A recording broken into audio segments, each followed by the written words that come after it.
Meski sudah melewati masa kritis, kondisi artis Dorce Gamalama masih dalam pengobatan jalan. Dorce Gamalama mengidap diabetes dan stroke, sempat dirawat di rumah sakit. Sebelumnya Dorce sempat membuat video minta bantuan keuangan pada Megawati Soekarnoputri hingga para artis lainnya.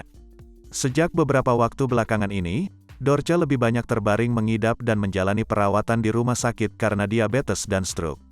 Namun siapa sangka di balik usaha sembuh, Dorce Gamalama juga telah menyiapkan segala keperluan andai dipanggil Sang Halik.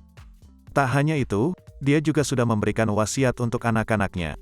"Kamu jangan sakiti mama, karena mama umurnya gak panjang," tuturnya dalam kanal YouTube Denny Sumargo. Selain itu, Dorce Gamalama juga minta dimakamkan di tempat yang sudah ia siapkan. Lokasinya di sebelah masjid dekat rumahnya. Di sebelah rumah, ada masjid. Nah, di samping masjid, nanti. Saya sudah ada kain kafannya, kuburan juga sudah punya sendiri, katanya. Kendati sudah punya firasat, pembawa acara Dorce Gamalama memiliki tekad besar untuk sembuh dan bisa kembali berjalan dengan kakinya sendiri.